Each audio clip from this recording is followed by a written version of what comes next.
Il ne marche pas. Non, je suis en pause. Non. Non, je suis pas en pause. C'est le petit bouton rouge.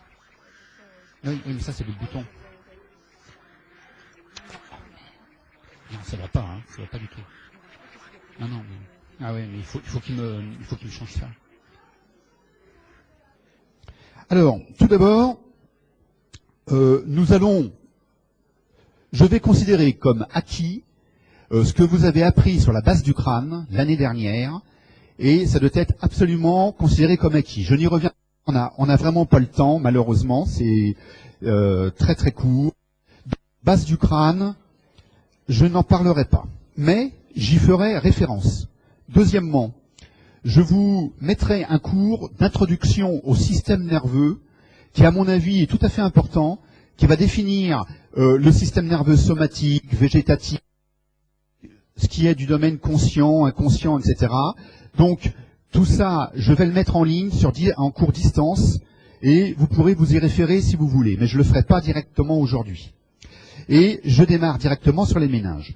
Alors, vous verrez qu'à chaque fois, je vous mets quelques objectifs qui vous permettent de savoir qu'est-ce qui est le plus important dans ces bases anatomiques que je vous transmets. D'ailleurs, je vous donnerai un guide de l'examen dans lequel, pour chaque question, il y aura des questions tombables par rapport à l'examen final. Donc, vous aurez ce guide qui vous permettra de mieux réviser en fonction de l'examen qui vous est demandé. Par exemple, des questions de 6 minutes, par exemple, ou des questions, vous voyez, hein, ça sera bien indiqué. Alors, tout d'abord, les méninges, ce sont des feuillets conjonctifs qui vont envelopper, en fait, le système nerveux.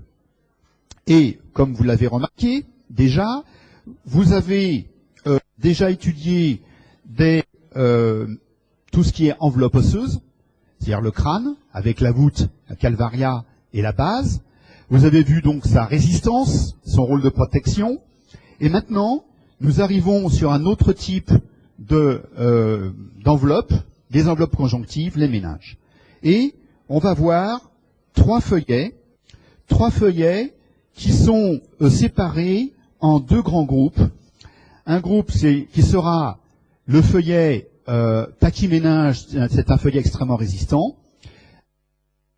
et qui comprendra uniquement la dure mère. Par contre, le deuxième feuillet, la leptoméninge, va comprendre deux autres feuillets, l'arachnoïde en orange, ici, donc on va noter arachnoïde, donc ici en orange, et puis l'apimère, je mets PM, l'apimère, que vous aurez ici en vert sur le dessin. Bon. Donc, ces trois feuillets conjonctifs qui vont protéger le système nerveux vont eux-mêmes présenter des interfaces avec des espaces situés entre l'os, ici la flèche bleue, entre l'os et la dure mère, espace extradural, un espace sous-dural entre la dure mère et l'arachnoïde, et un espace sous-arachnoïdien, ici, qui est occupé par les travées, comme vous le voyez, qui est très important, on va y revenir. Et l'espace sous-arachnoïdien, il est bien situé, comme vous le voyez ici, entre l'apimère et l'arachnoïde, hein, et vous voyez qu'il a une certaine consistance. Donc on va revenir sur l'ensemble de ces données et voir les implications pathologiques intéressantes concernant donc ces méninges. Commençons d'abord par la méninge la plus résistante. Vous remarquez tout d'abord que les méninges représentent un gradient de protection. On a l'os, on a d'abord l'os, ensuite on a la dure mère, l'os très solide, la dure mère résistante, et ensuite on a l'arachnoïde et l'apimère qui sont, elles, beaucoup plus fines et moins solides. Alors effectivement, la dure mère, comme vous le voyez, après ablation de la voûte, que vous voyez ici, vous vous rappelez que sur une voûte, on peut voir par exemple ici le sillon du sinus sagittal supérieur, on peut voir ici les sillons des artères méningées qui sont en train de parcourir l'espace entre la dure mère et l'os, on va y revenir tout à l'heure. Hein. Et puis, lorsqu'on a enlevé complètement ici, on a supprimé la voûte. Vous remarquiez d'ailleurs cette voûte à ce niveau qui a été déposée à côté du sujet anatomique. eh bien, on ne tombe pas sur le cerveau, mais sur une membrane, donc une couche très résistante, superficielle, c'est la dure mère, et vous remarquez les vaisseaux, ici, c'est les artères méningées qui courent à sa surface. Lorsque on fait une excision, comme ici, qu'est-ce que vous remarquez? Cette dure mère a une certaine épaisseur. Et ici, la dure mère a été réclinée, on en voit ici les petits volets, et vous voyez que ensuite, en supprimant la dure mère, on ne voit pas encore correctement le cerveau.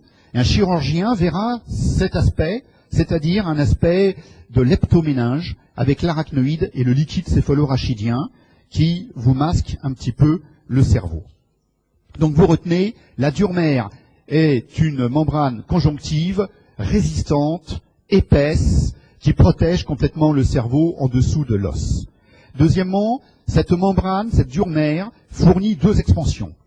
Une première, qui est verticale et sagittale, c'est la faux du cerveau. Elle va séparer les deux hémisphères cérébraux, le droit et le gauche. Elle s'insinue entre les deux. Vous verrez qu'en pathologie, c'est assez important, car les méninges peuvent être à l'origine de tumeurs qu'on va appeler les méningiomes, et donc qui dépendent de la dure mère. Et effectivement, on peut avoir des méningiomes de la faux du cerveau, qui se développe ici, par exemple, et vous verrez un peu plus tard que cette faux et la région que j'ai indiquée ici peut être en rapport avec la motricité, la représentation de la motricité des membres inférieurs sur le cerveau. On verra le cortex moteur très bientôt ensemble. Et donc des méningiomes de la faux peuvent entraîner des déficits des membres inférieurs du fait que ces tumeurs va appuyer sur la région, va être en contact avec la région qui commande les membres inférieurs droit et gauche. Donc tout à fait intéressant. Deuxième expansion, c'est la tente du cervelet. La tente du cervelet, on dirait une tente canadienne un petit peu. Vous voyez, ici on a son ouverture, voilà, et on a le faîte de la tente, le toit, le faîte. Alors, prenons d'abord la faux du cerveau et voyons quelques bases anatomiques. Elle mérite bien le nom de faux. Elle en a la forme, elle va présenter un bord supérieur et un bord inférieur, que vous voyez très bien ici. Vous remarquez en fait que tous ces bords sont creusés par un canal veineux qu'on va appeler un sinus. Donc, ces bords, le bord supérieur contient le sinus sagittal supérieur, alors que le bord inférieur contient le sinus sagittal inférieur.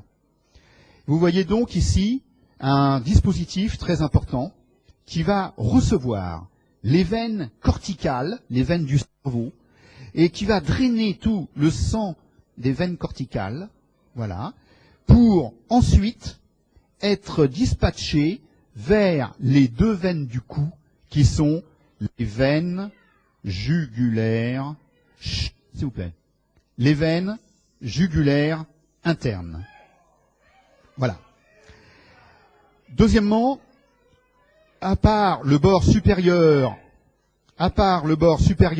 et le bord inférieur, on va décrire la base.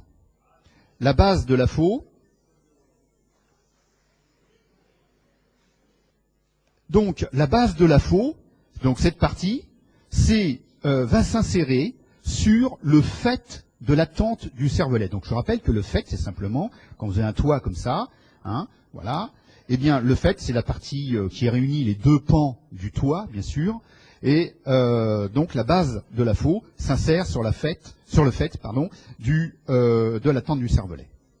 Enfin, en avant, le sommet de la faux va s'insérer sur une apophyse que vous connaissez dans l'étage antérieur de la base du crâne et qui est la cristagallie. La cristagallie, que je vous ai indiquée à ce niveau-là, qui est le sommet, cristagallie, flèche verte, voilà.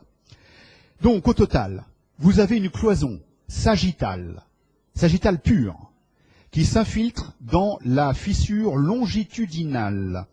La fissure longitudinale c'est tout simplement la fissure longitudinale, c'est la scissure interhémisphérique, c'est l'espace entre les deux hémisphères, et donc qui est au contact de la face interne, c'est ça qui est important, au contact de la face interne des hémisphères. Ça, c'est le plus important, car en cas de pathologie, ces deux faces seront éventuellement touchées.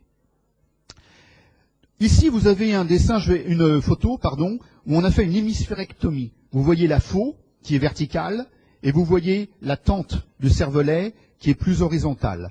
Et on a enlevé tout l'hémisphère gauche.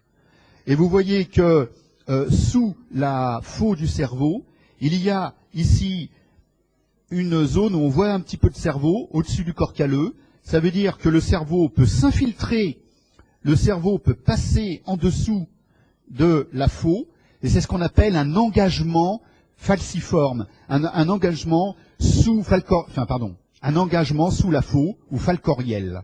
Voilà. Donc, vous reverrez ça en pathologie, l'engagement sous la faux, lorsqu'une tumeur va se développer, va prendre du volume et refouler avec un effet de masse que vous allez voir sûrement en radio. Vous allez voir comment il va refouler le cerveau, qui va passer sous la faux pour passer de l'autre côté. Essayer de trouver de la place. Voilà. Alors en imagerie, qu'est-ce que ça donne? Ici à gauche, j'ai en anatomie une coupe sagittale avec l'avant, l'arrière, et vous voyez, au lieu de voir le cerveau, qu'est-ce que je vois? La faux qui a été sectionnée ici directement. En coupe coronale, en IRM pondéré T1, comme c'est indiqué ici, vous voyez ici la dure mère qui est indiquée sous la forme d'un hypersignal entre les deux hémisphères. Vous voyez aussi à certains endroits, comme là, etc., vous voyez cette dure mère qui forme une espèce de lame qui enveloppe complètement votre cerveau. Vous pourrez voir plus en arrière la tente du cervelet, comme ici vous avez la tente du cervelet. Voilà, en IRM, vous la verrez aussi. Cette tente du cervelet, elle est plus complexe. Elle va présenter donc deux bords très importants. Et on va commencer donc par le bord postérieur. Le bord postérieur, voilà. Ce bord postérieur, on l'appelle aussi la grande circonférence. Alors, si vous voulez, avant de décrire précisément ce bord postérieur, je voulais vous montrer la position de la tente du cervelet à l'intérieur du crâne. Et vous remarquez qu'elle limite un étage de la base du crâne. Vous vous rappelez cet étage qui était l'étage postérieur. Et donc, la tente du cervelet va séparer deux grands volumes dans le crâne. Le volume sus-tentoriel et, voilà, merci. Et, je vois que d'année en année, les traditions se maintiennent. Et l'étage sous-tentoriel, il n'y a rien à dire. Donc c'est important, puisqu'en fait, le volume n'est pas le même du tout. En sous-tentoriel, en fait, le volume est très réduit. Vous avez l'os occipital et vous avez la tente du cervelet qui cloisonne complètement cet espace. Ça veut dire qu'en cas de lésion qui occupe de l'espace, la pression intracrânienne va augmenter. Donc le sujet, très rapidement, le sujet va rentrer plus vite en hypertension intracrânienne. En hypertension intracrânienne, HIC, avec des céphalées, des vomissements, des troubles de la conscience, qui vont en s'aggravant. Donc ça peut être des tumeurs, ça peut être des accidents vasculaires, etc., de l'œdème, qui entraînent cette hypertension intracrânienne. Alors que l'étage subtentoriel, lui, va être beaucoup plus large. C'est pour cela que certaines tumeurs, par exemple des tumeurs frontales ou des tumeurs temporales, peuvent se développer sans beaucoup d'effets cliniques au départ, malgré leur volume. Donc c'est la grande différence. Alors donc, je disais que la tente du cervelet, eh bien, elle présente deux bords. Tout d'abord, le bord postérieur, que vous voyez ici. Il va longer ici la gouttière du sinus transverse. Eh bien, simplement, ce bord est creusé d'un sinus veineux qui draine le sang, qui est le sinus transverse. Donc, sur l'os, c'est la gouttière que vous voyez ici, la gouttière du sinus transverse. Gouttière, voilà, du sinus, vous pourrez le mettre sur votre police, si vous voulez, du sinus transverse. Et plus en avant, vous voyez que ici, vous êtes sur un os que vous reconnaissez peut-être. J'ai la couleur, et regardez cet os avec un bord supérieur, un bord plus inférieur et antérieur ici. Eh bien cet os, c'est la pyramide pétreuse, c'est le rocher, c'est de l'os temporal. Voilà le rocher qui est la limite entre l'étage antérieur et l'étage moyen. Eh bien ce rocher est défini par deux faces. Une face antéro-supérieure et une face postéro-inférieure. Voilà, vous avez cette face postéro-inférieure et la face antéro-supérieure. Vous voyez, c'est comme une marche d'escalier. C'est la marche d'escalier qui limite les deux étages. L'étage moyen en avant, l'étage postérieur en arrière. Et l'arête de la marche d'escalier, ici, c'est le bord supérieur. Eh bien, il est rainuré parce que la tente du cervelet s'insère sur le bord supérieur du rocher. Bord supérieur du rocher, donc je voulais indiquer à ce niveau-là. Et justement, un sinus veineux va cheminer aussi dans cette partie, et ce sera le sinus pétreux supérieur.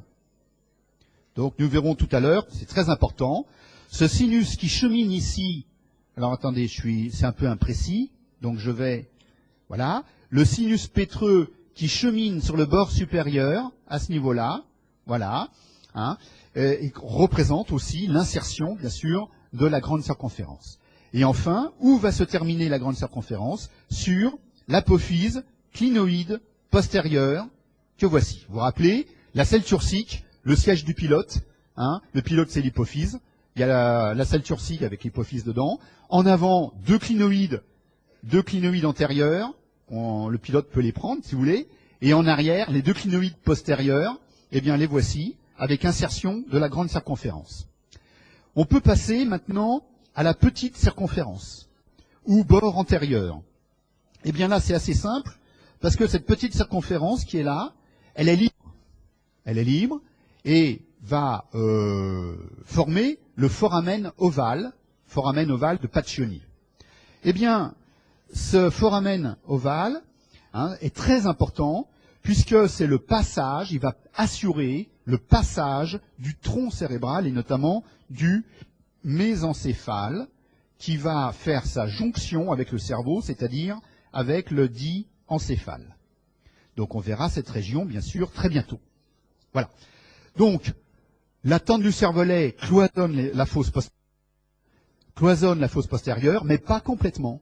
Il faut laisser un orifice pour laisser passer le tronc cérébral qui doit faire sa jonction. Et grâce à cette jonction, les grandes voies, par exemple, les voies de la motricité qui viennent du cerveau, les voies de la sensibilité qui viennent de la moelle, vont pouvoir traverser toutes ces régions sans problème. Eh bien, ce bord antérieur se termine sur les clinoïdes antérieurs. Voilà. Sur l'apophyse, clinoïde antérieur, j'ai mis un point ici, et je mets apophyse, clinoïde antérieur. Voilà l'insertion, la seule insertion osseuse de la petite circonférence ou bord antérieur de la tente du cervelet. Vous imaginez sûrement qu'est-ce qui peut reposer dessus, puisque le cerveau est situé ici. En arrière, qu'est-ce qu'on a? On a le lobe occipital qui repose dessus. Et en avant, dans la fosse temporale, dans l'étage moyen, vous avez le lobe temporal qui repose ici. Donc vous avez une continuité temporo-occipitale. Voilà, le cerveau, qui va être situé dessus, temporal et occipital, en véritable continuité. Ce qui veut dire que de temps en temps, lorsque vous aurez une tumeur qui va prendre de l'espace dans le lobe temporal, eh bien, éventuellement, le lobe temporal peut faire saillie dans le foramen ovale de Paccioni, et c'est ce qu'on va appeler, à ce moment, un engagement de l'incus de l'hippocampe, ou engagement temporal, et en fait, donc, c'est la face interne du lobe temporal, hein, c'est la 5e temporale, exactement, T5, qui va faire saillie, donc, dans cet espace. Évidemment, c'est un peu tôt maintenant d'en parler, on va faire toutes ces circonvolutions ensemble, très bientôt aussi. Hein, mais déjà, je pose le problème. Regardez sur une IRM, étant donné le plan, ça aussi c'est important, je vais vous montrer, voilà, sur une coupe sagittale, regardez le plan de la tente du cervelet. Lorsque vous faites une coupe axiale, comme ça, vous apercevez qu'en arrière, vous êtes au-dessus de la tente, et en avant, vous êtes en dessous de la tente. Subtentorielle et sous-tentorielle. D'accord? Donc, ceci explique que lorsque vous faites une coupe axiale, vous avez toute cette région ici, où vous voyez des lamelles très caractéristiques, toutes les lamelles qui sont là, eh bien ça c'est du cervelet, tout ce qui est au milieu c'est du cervelet, alors que tout ce qui est autour ici, c'est du lobe temporal et du lobe occipital. On est en sustentoriel, au-dessus de la tente, merci, au-dessus de la tente du cervelet. Bien, eh bien voilà en image ce que je vous expliquais, et en plus gros, le plan de coupe, en arrière de l'occipital, en avant du cervelet, et on est dans les deux étages différents, donc, du volume intracrânien. Alors ici, juste, on va retenir un terme important, on ne va pas rentrer dans le détail, c'est que la dure-mère est vascularisée par une artère méningée, des artères méningées. La plus importante, qui s'épanouit largement, c'est l'artère méningée moyenne. Ici, qu'est-ce qu'on va retenir? Que premièrement, elle chemine dans l'espace extradural. Ça, c'est la première chose. C'est extrêmement important dans l'espace extradural, car en cas de rupture de cette artère, notamment si vous avez une fracture,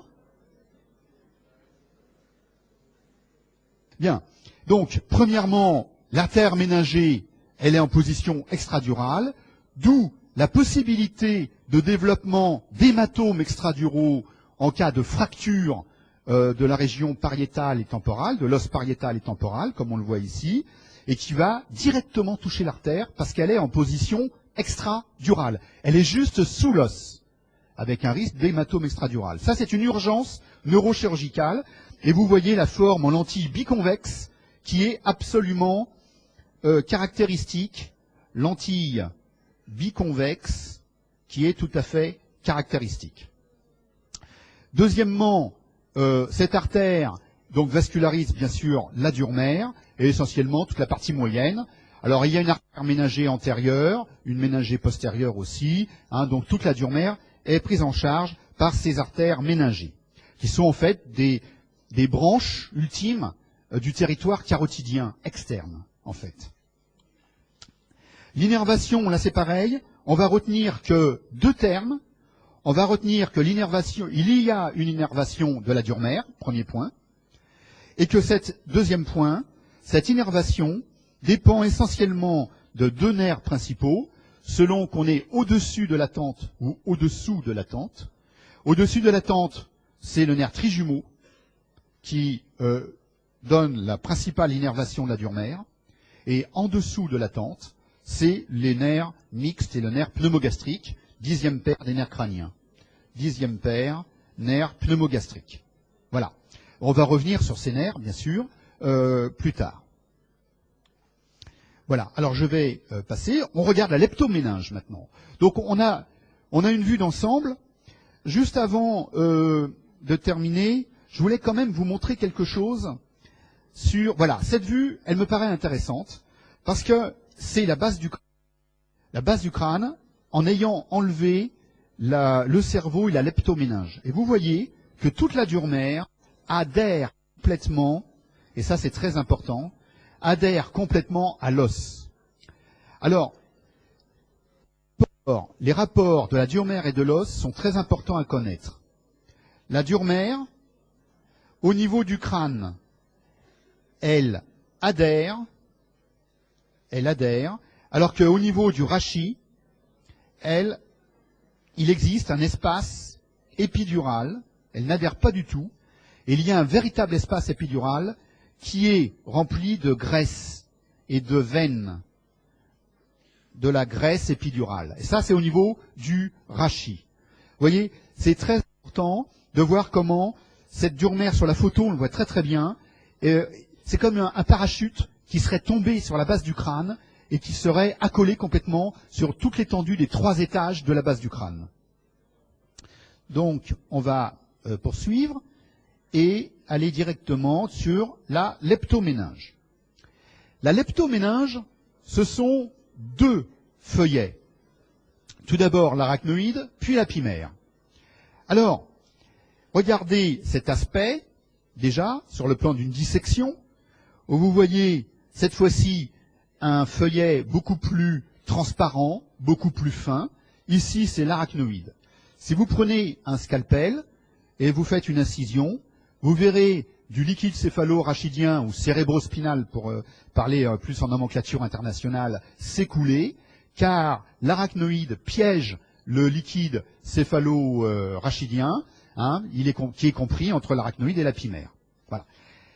Alors, sur ce dessin, où on a l'os, vous savez que ce sont les os plats, c'est les os, par exemple, du pariétal, par exemple, l'os pariétal, avec donc une très particulière des os plats, et la diploée que vous retrouvez en dedans, voilà, dans la partie la plus interne, les tables externes, la table interne, c'est les parties les plus denses de l'os plat. Un os plat, table externe, table interne, diploée entre les deux. En vert, vous avez la dure mère, bien sûr. En orange, vous avez l'arachnoïde. Et vous voyez que l'arachnoïde présente quelque chose d'intéressant. C'est que, premièrement, elle adhère à la dure mère. Donc, elle tapisse complètement la dure mère, y compris les expansions. Et deuxièmement, elle donne de très nombreuses travées que vous remarquez ici, qu'on appelle aussi des trabéculations. Vous verrez le terme, très souvent, des trabécules ou trabéculations. Ce sont des travées d'arachnoïdes qui vont se terminer sur la pimère. Donc, l'arachnoïde est situé en dessous, en dedans de la dure mère. Enfin, cette arachnoïde est très particulière, puisque au niveau des sinus veineux, que voici, je rappelle que les sinus veineux, ce sont des canaux qui sont creusés autour des expansions de dure mère et qui drainent les veines corticales. Eh bien, au niveau du sinus sagittal supérieur, vous voyez apparaître des granulations arachnoïdiennes, et ces granulations ont un rôle important dans la résorption du liquide céphalo-rachidien, ou cérébrospinal, si vous voulez, par le sinus veineux. Donc, le liquide se retrouve sang veineux. D'accord ? Voilà pour cet arachnoïde. Enfin, vous avez le dernier feuillet, qui est la pimère. Alors cette fois-ci, on change complètement de registre. Comme vous le remarquez très bien sur ce dessin, la pimère, cette fois-ci, au lieu de tapisser complètement le crâne et les enveloppes qui sont sous le crâne, comme la dure mère ou l'arachnoïde, cette fois-ci, la pimère est le seul feuillet qui adhère totalement au système nerveux central. Et quand je dis adhère totalement, je veux dire que lorsqu'il existe un sillon, regardez ici, on a la pimère qui s'invagine à l'intérieur du sillon, donc dans les moindres recoins, les moindres sillons, la pimère adhère au système nerveux. ce dispositif est important dans la mesure où ça va entraîner l'existence de dilatation des espaces sous-arachnoïdiens qu'on va appeler des citernes. Donc, entre le système nerveux et l'arachnoïde, l'espace sous-arachnoïdien peut être plus ou moins dilaté. Lorsqu'il est dilaté, ça sera une citerne. Voilà la définition même, dilatation des espaces sous-arachnoïdiens. Ici, on fait une dissection. Le sujet est vu en vue supérieure. On a enlevé la calvaria, la voûte, et voilà, on a essayé d'enlever la dure mère. Évidemment, on ne peut pas enlever la dure mère au milieu. Pourquoi? Parce qu'il y a une expansion sagittale et médiane qui est bien sûr la faute du cerveau. Et il fallait la désinsérer pour pouvoir enlever cette région médiane. Là, on l'a pas fait. Mais on a pu enlever la dure mère à droite et à gauche. Et donc, cette fois-ci, montrer l'arachnoïde, pas la pimère parce qu'elle est encore en dessous, avec toutes les veines. Comme vous le remarquez très bien sur cette photo, vous voyez toutes les veines corticales qui sont en train de remonter vers les sinus veineux, notamment le sinus sagittal supérieur. On va revenir, bien sûr, sur les sinus tout à l'heure. Eh bien, la pimère, elle est très difficile à montrer. Donc, la meilleure photo que j'aurais pu vous montrer, c'était plutôt de prendre une pince, et puis d'essayer d'attraper un petit peu de pimère au bout de la pince, et de la tirer. Et on aurait un feuillet transparent qui adhérait complètement aux circonvolutions et sur lesquels les vaisseaux cheminent. C'est pour ça que là, on voit mal la circonvolution, parce qu'il y a tous les vaisseaux. Et quand on commence à enlever la pimère, on enlève aussi tous les vaisseaux qui vont avec. Ici, les vaisseaux ont été injectés avec un produit qui se polymérise et dans lequel on a mis un pigment rouge ou un pigment bleu selon les veines ou pas, et qui permet de voir toute la vascularisation cérébrale. Alors, maintenant, on a bien compris qu'il y avait trois feuillets, la dure mère, l'arachnoïde, la pimère, et que ces trois feuillets forment un gradient de protection, depuis l'os qui est très solide, la dure mère très résistante, puis l'arachnoïde et la pimère beaucoup plus molles. Eh bien, entre ces espaces, on en a un peu parlé, il existe des espaces. Le premier espace, l'espace extradural, il est totalement virtuel, donc extradural. Lui, il est virtuel au niveau du crâne. Et je rappelle que au niveau du rachis, il existe un espace épidural rempli de graisse. Le seul intérêt de bien connaître cet espace extradural, même s'il est virtuel au niveau du crâne, c'est de savoir qu'il est parcouru par les artères méningées,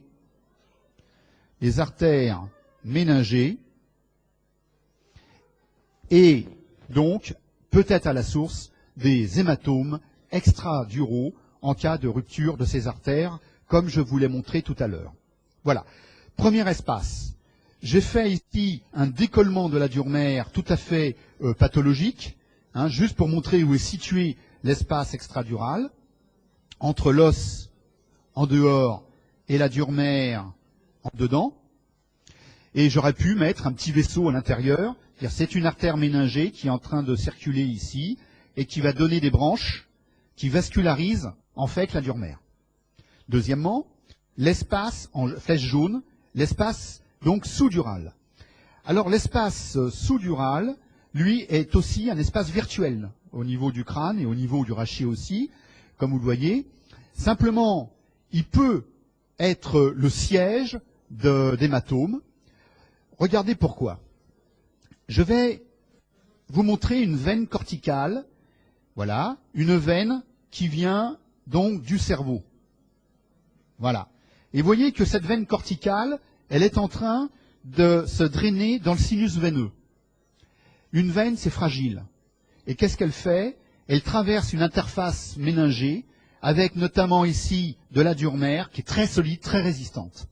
Vous imaginez sur un cerveau, où on a par exemple une atrophie corticale avec des espaces sous-arachnoïdiens très dilatés, très grands. Ces veines sont plus fragilisées dans ces grands espaces tout à fait anormaux. Et surtout, si le sujet a des risques de saignement, il est sous antivitamine K, ou il a des déficits qui peuvent entraîner donc des hémorragies facilement, eh bien, à ce niveau, au niveau du drainage, avant le drainage donc des veines dans les sinus, il peut y avoir un hématome qui se forme et le sang veineux va ici se passer dans l'espace virtuel, dans l'espace sous-arachnoïdien, donc décoller l'espace sous-arachnoïdien. Donc c'est ce qu'on appelle un hématome sous-dural. Hématome sous-dural, donc c'est voilà, donc normalement évidemment c'est virtuel d'habitude, mais l'hématome sous-dural peut se développer. Comme vous le voyez, c'est du sang veineux, c'est à faible pression, alors que l'artère méningée extradurale, artère méningée, elle, c'est forte pression, et ça va vite. En quelques heures, vous allez avoir une hypertension intracrânienne avec gros hématomes que je vais montrer tout à l'heure au scanner en lentille biconvexe. Eh bien là, non. Là, c'est beaucoup plus lent. Hein, c'est beaucoup plus lent, et ça peut être même chronique. Ça peut durer des semaines même. Vous voyez, l'hématome sous-dural est de constitution beaucoup plus lente. Enfin, il nous reste un troisième espace. C'est l'espace sous-arachnoïdien. On va le faire d'une autre couleur. Espace sous-arachnoïdien, il est là, situé donc entre l'arachnoïde et l'apimère. Alors lui, il est très important. Pourquoi? Parce que l'espace sous-arachnoïdien va contenir, regardez, entre l'arachnoïde et l'apimère, du liquide céphalorachidien, ou cérébrospinal, hein, c'est pareil, LCS, liquide céphalorachidien. Très important, c'est lui que vous allez prélever en ponction lombaire pour analyse, et voir aussi si jamais il y a eu un saignement, une hémorragie méningée. Ensuite, il va contenir des artères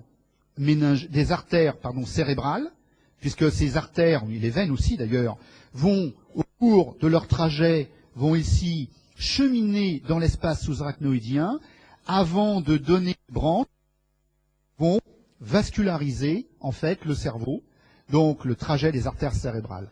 C'est dans ce trajet, dans le liquide, dans l'espace, que vous pourrez avoir des saignements et des hémorragies, et donc c'est l'hémorragie méningée, et c'est pour cela que le liquide céphalorachidien devient rouge, ou on détecte la présence d'hématies dans le liquide cérébrospinal par ponction lombaire, dans le cas de ces hémorragies. Enfin, troisièmement, vous imaginez bien que lorsqu'on a, par exemple, le tronc cérébral qui donne des nerfs crâniens qui vont sortir par un trou de la base du crâne, le nerf va traverser cette région. Donc vous avez le passage de nerfs crâniens, et ces nerfs crâniens peuvent, s'ils sont fragiles comme le 6 par exemple, ces nerfs crâniens peuvent subir une interaction de la pathologie du liquide. Par exemple, dans une méningite, on peut très bien avoir une petite atteinte du 6, le nerf abducens, qui est le nerf de l'abduction de l'œil, hein, parce que c'est un nerf qui traverse le liquide, qui est enflammé, hein, qui est pathologique, et qui est un nerf fragile, et qui peut être touché à ce moment-là. Voilà. Donc, vous voyez ici un espace sous-arachnoïdien fondamental. De plus, le liquide, nous le verrons plus tard, c'est un liquide qui vient de l'intérieur du cerveau, puisqu'il est produit par les ventricules cérébraux, qui sont à l'intérieur des hémisphères et du tronc cérébral. On verra après.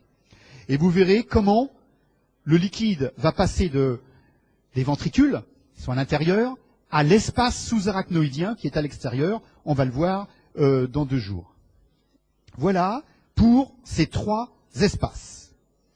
Alors ici, bon, je vais passer. Voilà. Alors vous voyez, je vous ai rappelé ce que contenait cet espace sous-arachnoïdien. Mais sur une IRM en coupe sagittale, où est l'espace sous-arachnoïdien? Eh bien, regardez, ici vous avez tout le clivus, par exemple, c'est l'os, hein, de la région de l'apophyse basilaire de l'os occipital et le dos de la selle turcique. Bon. Et là, vous avez le tronc cérébral, mésencéphale, pont et bulbe.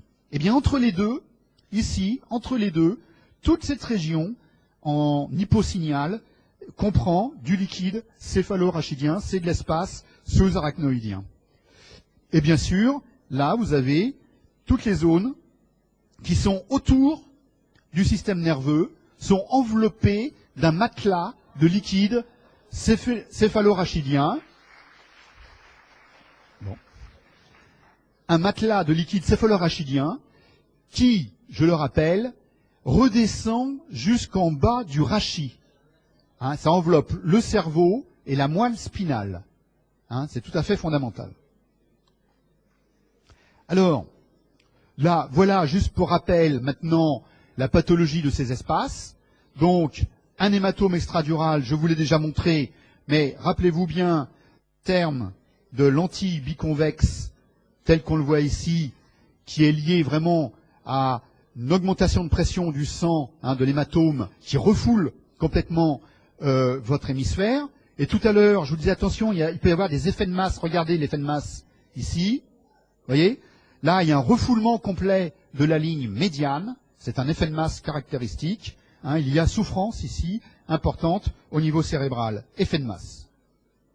Par contre, l'hématome sous-dural va faire une petite lentille, hein, qui ne sera pas biconvexe. Regardez ici, hein, absolument pas biconvexe.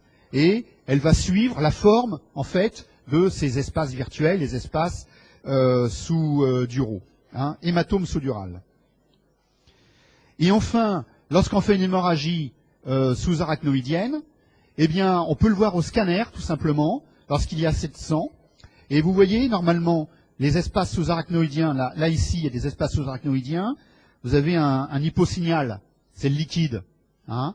Eh bien, lorsqu'il y a une hémorragie, par exemple ici, il doit y avoir une hémorragie plutôt antérieure, dans la région de la cérébrale antérieure, ou de la communicante sûrement, eh bien, regardez, tous les espaces, comment ici sont en hypersignal, tout ça c'est en hypersignal, blanc, voyez, et qui signifie qu'il y a du sang dans les espaces sous-arachnoïdiens.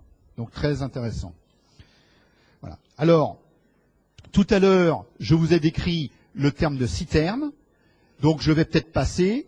Les grandes citernes importantes, il y en a une ici, à l'angle entre le pont et le cervelet. On va y revenir plus tard. C'est la citerne de l'angle ponto-cérébelleux. Là, il est hors de question de vous en parler maintenant, j'ai absolument pas le temps. Vous avez une citerne qui est appelée chiasmatique. Chiasmatique.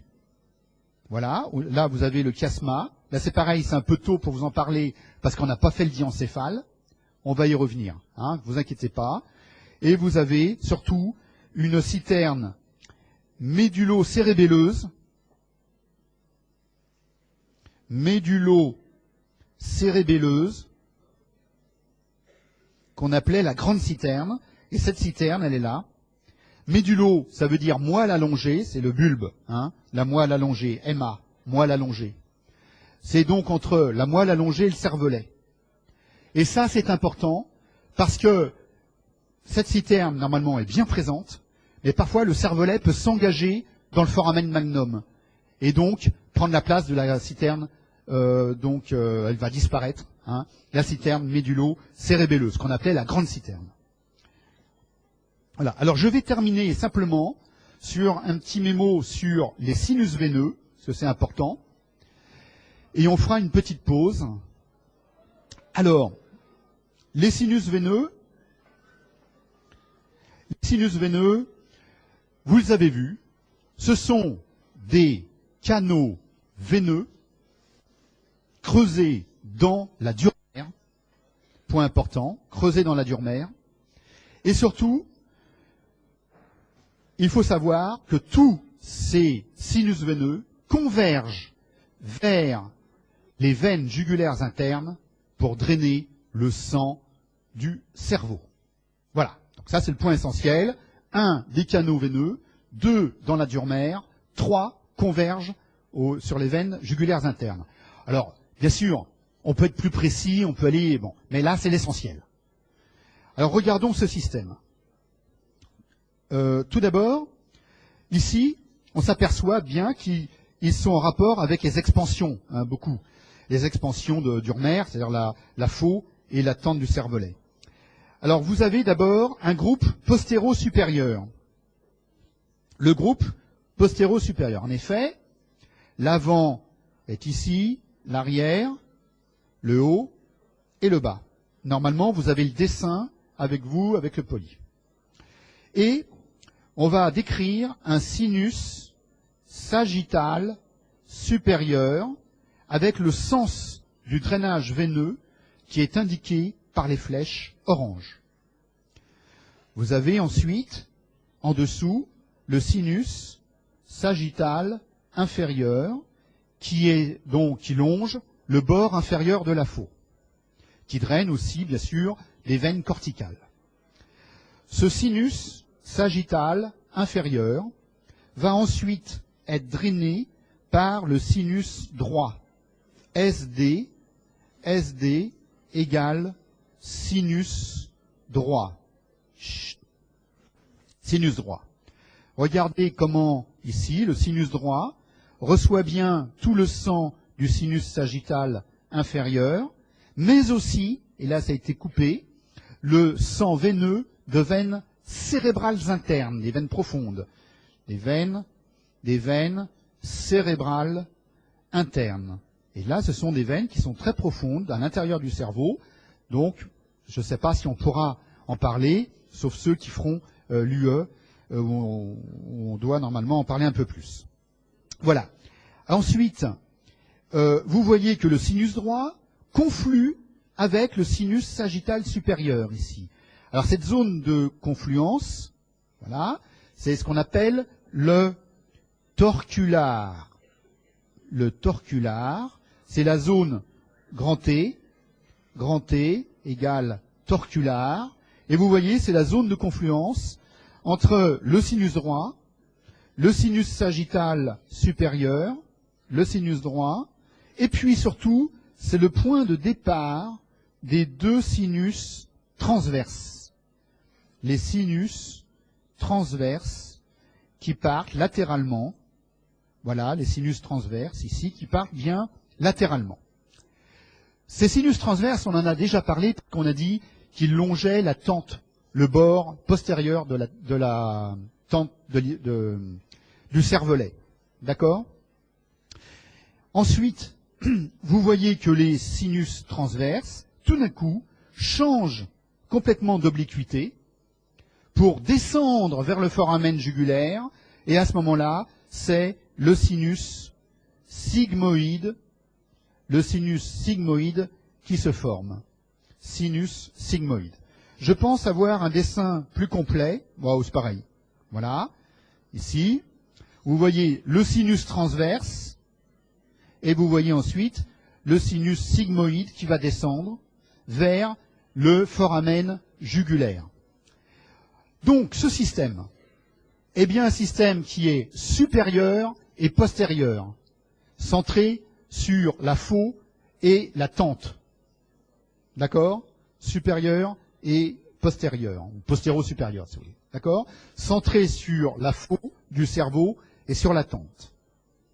Il y a maintenant un deuxième système. C'est le système centré sur le sinus caverneux. Alors, c'est un groupe de sinus antéro-inférieur. Il est centré sur le sinus caverneux. Là, c'est pareil, je vais extrêmement résumer, parce qu'on n'aura pas le temps. Le sinus caverneux, lorsque vous regardez ici la dure mère sur la base du crâne, vous voyez peut-être ici l'étage antérieur qui se termine comme ça, avec les clinoïdes antérieurs. Clinoïdes antérieurs, là et là. Vous voyez ici la région de la lame criblée de l'ethmoïde, avec la cristagalie. Vous voyez le foramen magnum, tout en bas. Et vous voyez le rocher avec l'insertion de la tente du cervelet. Eh bien, la dure mère qui tapisse tout, elle tapisse ici la selle turcique, et tout d'un coup, regardez là, elle redescend vers la base du crâne. Donc, c'est la paroi latérale de la selle turcique. Eh bien, cette paroi latérale de la selle turcique, que vous voyez redescendre comme ça, vue par-dessus, elle est dédoublée, et c'est le sinus caverneux, tout simplement. C'est tout. C'est très simple. Le sinus caverneux est situé dans la paroi latérale de la selle turcique. Et surtout, ce qu'il faut comprendre, c'est que son origine, il commence au niveau de la fissure orbitaire supérieure. Et ça, c'est important. Hein. La forme de... Donc, bon, on va prendre la terminologie internationale. La fissure orbitaire supérieure qui est située au fond de l'orbite. Voilà. Donc, tous les éléments qui rentrent dans l'orbite, à part le nerf optique puis l'artère ophtalmique, bien sûr, hein, toutes les structures qui traversent le fond de l'orbite vont aussi traverser le sinus caverneux. Ça, c'est très très important. Alors, regardons, voilà ce système. Vous voyez, de chaque côté de la selle turcique, vue par-dessus. Et si on fait une coupe sagittale, donc le plan de coupe ici comme ça, voilà, un plan de coupe, eh bien on a le haut, en dedans, en dehors, en bas. C'est une coupe coronale, et on voit l'hypophyse, et on voit alors, de chaque côté de l'hypophyse, toute la dure mère qui s'est dédoublée comme ça, et qui est le sinus caverneux. Alors, quels sont les éléments qui traversent le sinus caverneux? Ce sont donc tous les éléments, le contenu, c'est tous les éléments qui traversent la fissure orbitaire supérieure. C'est-à-dire, alors, premièrement, il y a une artère. Alors, attends, non, justement, je peux en parler tout de suite. Alors, premièrement, il y a des nerfs destinés à l'œil, les nerfs oculomoteurs. Le 3, en haut. Troisième paire, des nerfs crâniens, on va y revenir plus tard. Hein.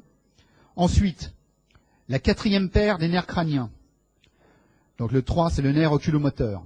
Le 4, c'est le nerf trochléaire. Ensuite, vous avez le 3, le 4. Ensuite, vous avez donc le 5, mais la première branche sensitive du 5, 5-1, qu'on appelle le nerf ophtalmique. Le nerf ophtalmique de Willis, nerf ophtalmique. C'est la première branche sensitive du trijumeau. Vous verrez que le trijumeau, c'est le nerf qui assure la sensibilité de la face. Et tout en bas, mais qui n'appartient déjà plus, là, je vous ai mis à titre indicatif le 5-2, deuxième branche du nerf trijumeau, et c'est le nerf maxillaire. Voilà, nerf maxillaire, mais qui est déjà beaucoup plus bas hein, de cette paroi. Ce sinus, il contient évidemment du sang veineux. Donc ça, c'est le sang veineux, et vous verrez qu'il vient essentiellement de veines ophtalmiques. Les veines qui ont elles aussi traversé la fissure orbitaire supérieure. Les veines ophtalmiques. Ça veut dire qu'à chaque fois qu'un sinus se bouche, thrombophlébite, le retour veineux de l'œil n'est pas bon. Et vous aurez alors une exophtalmie liée à un mauvais retour du sang, un mauvais drainage veineux de votre orbite et de votre œil. Donc c'est très important, ça fait partie des signes cliniques. Enfin, un point essentiel, c'est que le sinus caverneux est étonnamment traversé par une artère et qui est l'artère carotide interne. Et ça, c'est fondamental, car c'est le seul endroit où on voit une artère importante. C'est l'artère qui fournit les principales branches destinées au cerveau, vascularisation artérielle du cerveau. Et c'est la première fois qu'on voit une artère cheminer à l'intérieur d'une veine. Enfin, une veine, dans un sinus veineux, quoi, en tous les cas. D'accord? Et c'est source de pathologie. Et notamment, il peut exister des fistules, c'est-à-dire une communication, une déchirure en quelque sorte, une communication entre l'artère et la veine.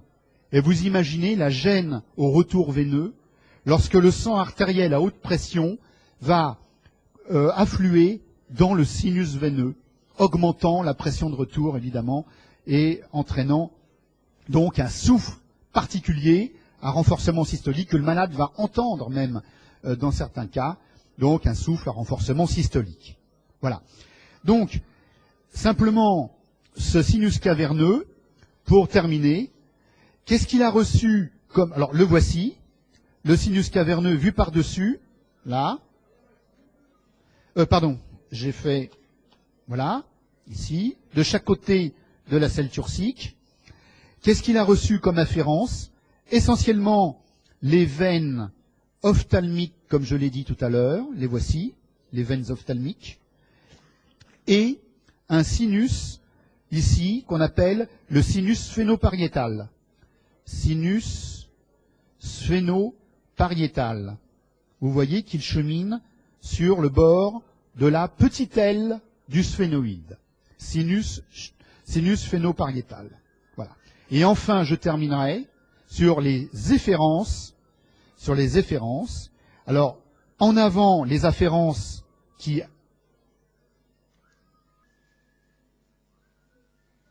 C'est bon. Donc, les afférences étaient le sinus donc sphénopariétal et les veines ophtalmiques.